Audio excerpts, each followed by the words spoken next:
Hi friends, అందరికీ good evening. నేను బెంగళూరు నుంచి వీడియో చేస్తున్నాను. నేను 2021లో ఒక బిల్డింగ్లో ఉండేవాడిని కరోనా టైంలో. ఇక్కడ ఒక అంకుల్ ఉండేవాడు, 50 సంవత్సరాల అంకుల్కి. ఆ అంకుల్ 50 ఏళ్ళ నుంచి పూజారిగా పనిచేస్తున్నారంట వాళ్ళ తరతరాల వంశపరంగా ఉన్న ఒక టెంపుల్లో.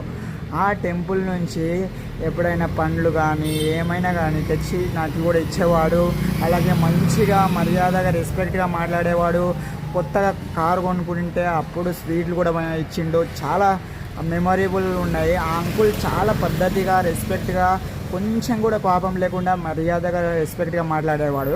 తీసుకున్న ప్లేస్లో బెంగళూరులో ఇల్లు కట్టడానికి కాంట్రాక్టర్కి డబ్బులు ఇచ్చారు.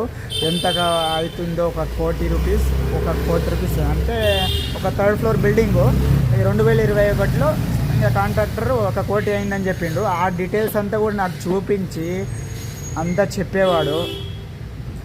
ఇట్లా ఇంకా ఇల్లుకి అంతా అడ్వాన్స్ ఇచ్చిండాము, అందుకే ఇక్కడ రెంట్కు ఉన్నాము. ఇప్పుడు ఇల్లు అయితే అక్కడ పోవాలా అని. సార్ మీరు ఏం పని చేస్తారంటే పూజారి, మేము మాది టెంపుల్ ఉంది, మా నాన్న కూడా పూజారి. ఇంకా అప్పటి నుంచి డబ్బులు సంపాదించిన దాంతో మేమైతే ఇల్లు కట్టుకుంటున్నాము. అందరం ఒకే చోట్ల ఉంటాము. మా అన్నదమ్ములు, మా తమ్ముళ్ళు 2 ఉన్నారు అని మంచిగా మాట్లాడేవాడు. కానీ ఆ అంకుల్కి 50 ఏండ్లు, వాళ్ళ అమ్మకి 45 ఏండ్లు ఉండేది. కానీ వాళ్ళ బాబు ఒక్కడు, మగపిల్లగాడు ఒక్కడే, ఆడపిల్లలు లేరు, మగపిల్లగాడు మాత్రమే ఉండేవాడు.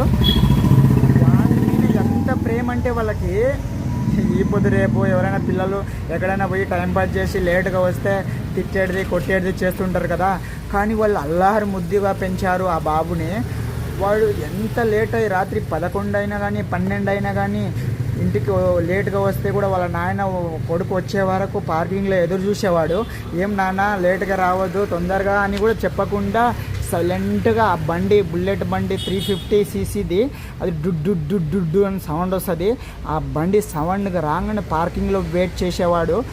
ఆ సౌండ్ నన్ను అడిగేవాడిని, అంకుల్ ఒకసారి చెప్పొచ్చు కదా అంకుల్, మీరు నిద్ర లేకుండా పాపం వెయిట్ చేస్తారు, కొంచెం తొందరగా రామని చెప్పొచ్చు కదా మీ కొడుకు కంటే. లేదు మా బాబు మళ్ళీ తప్పుగా ఏమైనా అర్థం చేసుకుంటాడు, బాధపడతాడు అని ఇంకా నేను చెప్పేలేదా బాబు అని చెప్పేవాడు. వాళ్ళ కొడుకు వస్తున్నాడని బుల్లెట్ సౌండ్ రాగానే లోపలికి పోయి పటపట స్టెప్స్ ఎక్కి లోపలికి పోయి ఉండేవాడు ఫ్లోర్లో, వాళ్ళ ఫ్లాట్లో. అంత ప్రేమ కొడుకు అంటే. కానీ ఇది కరోనా మహమ్మారి ఒకటి రోగం వచ్చింది కదా. ఆ కరోనా టైంలో అల్లారు మధ్యగా వాళ్ళు ఖుషిగా ఉన్న ఫ్యామిలీని అతలకుతలం చేసింది. వాళ్ళనే కాదు, కోవిడ్-19 రావడం వల్ల చాలామంది ఫ్యామిలీలు నరకం అనుభవించాయి. కొంతమంది కరోనాతో చస్తే, కొంతమంది టెన్షన్కి బాధలో చచ్చారు, కొంతమంది కరోనా లేకుండా ఒక అనవసరంగా హాస్పిటల్ అడ్మిట్ అయ్యి చనిపోయారు. చాలా బాధాకరమైన విషయం అని చెప్పొచ్చు. ఇంకా ఫైనల్గా ఈ వీడియో ఎందుకు షేర్ చేసుకుంటున్నానంటే, ఈరోజు వాళ్ళ కొడుకు నాకు కనిపించాడు. ఒక్కడే కొడుకు. వాళ్ళ కొడుకు కోసం వాళ్ళు కొంత సేవ్ చేశారు. వాళ్ళకి సొంత ఒక ఇల్లు ఉంది ఒక ఏరియాలో. ఇంకా అది కాకుండా కొత్త ప్లేస్ తీసుకొని బిల్డింగ్ కట్టడానికి డబ్బులు కూడా పే చేశాడు. ఇప్పుడు ఫైనల్గా ఆ బిల్డింగ్ సక్సెస్ అయింది. కానీ ఆ ఇంట్లో వాళ్ళ కలలుగంటూ కట్టిన ఇంట్లో వాళ్ళకు ఉండే అదృష్టం దొరకలేదు. రెంటింట్లోనే వాళ్ళు పెళ్ళాం ఫస్ట్ కరోనాతో చనిపోయింది. కరోనాతో చనిపోయిన 1 మంత్లోనే తండ్రి బాధతో చనిపోయాడు. చాలా బాధ అనిపించింది నాకు. వీళ్ళ స్టోరీ చూస్తే నాకు ఒకటి బాధ అనిపించింది. ఎందుకంటే ఒక్కడే కొడుకు, అమ్మ నాన్న అల్లారు ముద్దుగా చూసుకునే వాళ్ళు. పాపం మా బాబుని అనాథ అయిపోయాయి కదా అని బాధ అనిపించింది. అనుకుంటుంటే నిజంగా అసలు దేవుడు ఉన్నాడా, మన భ్రమణ? అనవసరంగా పూజలు చేస్తున్నాం కానీ పొద్దున సాయంత్రం దేవుని భక్తితో పూజ చేసే పూజారి చనిపోయిందంటే ఇంకా అలాంటప్పుడు దేవుడు ఉన్నాడంటావా లేడనటా నాకు డౌట్ వచ్చేది. ఎందుకంటే కరోనా టైంలో అమ్మ చనిపోయింది 1 నెలలో, తర్వాత వాళ్ళ నాయన టెన్షన్తోనే చనిపోయాడు. అందుకే ఒకసారి అట్లా డౌట్ అనిపించింది. ఫైనల్గా నేను ఈరోజు ఈ వీడియో ఎందుకు చేస్తున్నా అంటే, ఈరోజు పెట్రోల్ బంక్లో వాళ్ళ బాబు కనిపించాడు. నాకు 3 years తర్వాత కనిపించాడు. ఆ బాబు బాగుంటే చాలా అని మనసులో అనుకునేవాడిని. అప్పుడప్పుడు కనిపించేవాడు. మాట్లాడడానికి టైం దొరకలేదు. ఈరోజు మాత్రం మాట్లాడాను ఆ బాబుతోటి. వీడియో ఎండ్ వరకు చూడండి. నేను ఆ బాబుతోటి మాట్లాడి ఏం టెన్షన్ పెట్టుకోకుండా మంచిగా డబ్బులు సంపాదించి మంచి చదువుకో, అటు చెడు అలవాట్లకు దూరంగా ఉండు, మంచిగా ఉండు, హ్యాపీగా టెన్షన్ లేకుండా ఉండు, మీ చిన్నమ్మలు బాగా చూసుకుంటూ ఉన్నారా అని అడిగాను. చాలా బాధ అనిపించింది. వాళ్ళ అమ్మ నాయన గుర్తుకొచ్చారు. ఎందుకంటే వాళ్ళు నా దగ్గర ప్రేమతో మాట్లాడిన ఆ ప్రేమ చెప్పాలనిపించింది, చెప్పిన. ఎందుకంటే అదే అందుకే అంటారు కదా పెద్దలు, చిన్నగా ఉన్నప్పుడే చిన్న వయసులోనే పిల్లలు అయ్యి పెద్దగా కావాలని. మనం వయసు అయినా కూడా పిల్లలు సరైన దారిలో పెట్టడానికి మనమే లేకుంటే వాళ్ళ దారినే తప్పి వాళ్ళు చెడు అలవాట్లకు లోనై ఎటుగానో వెళ్ళిపోతారు. కానీ ఈ బాబుకు మాత్రం వాళ్ళకి కావాల్సినంత సంపాదించి వెళ్ళిండు వాళ్ళ నాయన. కానీ ఇంకా అమ్మ నాయన ఉంటే ఇది రాంగు, ఇది రైటు, ఇట్లా బతకాలి, ఇట్లా లేదు, ఇట్లా ఉండాలి అని అన్నీ చెప్తారు.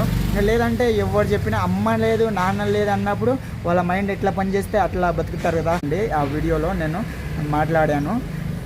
చాలా హ్యాపీగా కూడా అనిపించింది, బాధ కూడా అనిపించింది.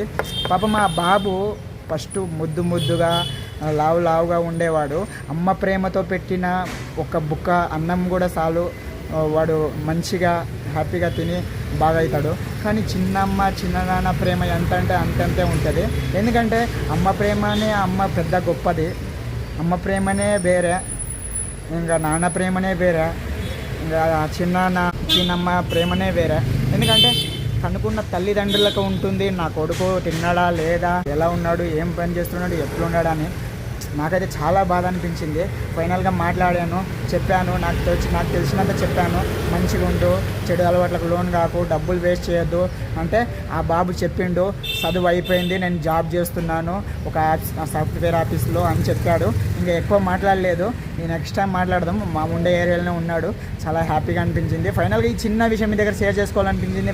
చాలా బాధ అనిపించింది వాళ్ళ స్టోరీ విని. కాబట్టి మీ దగ్గర షేర్ చేసుకోవాలనిపించింది, ఈ వీడియో చేశాను. ఐ హోప్ ఈ వీడియో మీకు నచ్చితే దయచేసి లైక్ చేయండి, షేర్ చేయండి, సబ్స్క్రైబ్ చేయండి. అలాగే మరొక కొత్త వీడియోలో కలుద్దాం. అంతవరకు బాయ్ ఫ్రెండ్స్.